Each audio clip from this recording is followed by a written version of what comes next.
Lunch preparation ആയാലോ? ഇവിടെ north സൈഡിലൊക്കെ ദാ ഇവന് പ്യാസി മച്ചലി എന്നാ വിളിക്കുന്നത്. സൗത്ത് സൈഡിലൊക്കെ എന്നതാ വിളിക്കുന്നതെന്ന് എനിക്കറിയില്ല. നല്ല കുടമ്പുളിയിട്ട എരിവുള്ള മീൻകറിയാ നമ്മൾ ഇന്ന് വെച്ചേക്കുന്നത്. ഇനി കുറച്ച് കോക്കനട്ട് ഓയിലും കറി ലീവ്സും കൂടെ ഇട്ട് കഴിഞ്ഞാൽ മീൻകറി സെറ്റ്. ഇനി ഫിഷ് ഫ്രൈ ചെയ്യാൻ വേണ്ടിയിട്ട് മസാലയൊക്കെ ഇട്ട് ഞാനൊന്ന് മാരിനേറ്റ് ചെയ്യാൻ വേണ്ടി വെച്ചിട്ടുണ്ട്.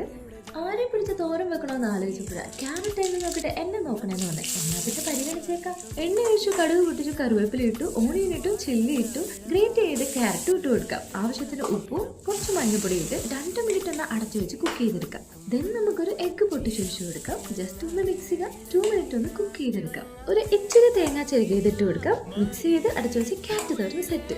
ഇനി നമുക്ക് ഫിഷ് ഫ്രൈ ചെയ്തെടുക്കാം. ഞാൻ കോക്കനട്ട് ഓയിലാട്ടോ യൂസ് ചെയ്തേക്കുന്നത്. ചെയ്ത് വെച്ച ഓരോ പ്യാസിമക്കളെ ഇട്ട് കൊടുക്കാം. നന്നായിട്ട് ഫ്രൈ ആയതിനു ശേഷം നമുക്ക് ഫ്ലിപ്പ് ചെയ്തിട്ട് കൊടുക്കാം. നമ്മുടെ ഫിഷ് ഫ്രൈ ഇവിടെ റെഡി ആയിട്ടുണ്ട്. 2 സൈഡും നല്ലതുപോലെ ഫ്രൈ ആയിട്ടുണ്ട്. നല്ല ചൂട് ചോറും ക്യാരറ്റ് തോരനും നെല്ലിക്ക അച്ചാറും fish curry and fish fry. കാണാൻ തന്നെ നല്ലൊരു കളർഫുൾ ആയിട്ടുണ്ട് അല്ലേ? കാണുന്നത് പോലെ തന്നെ നല്ല ടേസ്റ്റ് ആയിരുന്നു. ഇന്നത്തെ ലഞ്ച് കഴിഞ്ഞു. ഇനി അടുത്ത വിശേഷങ്ങളുമായി വരാം. Thank you for watching.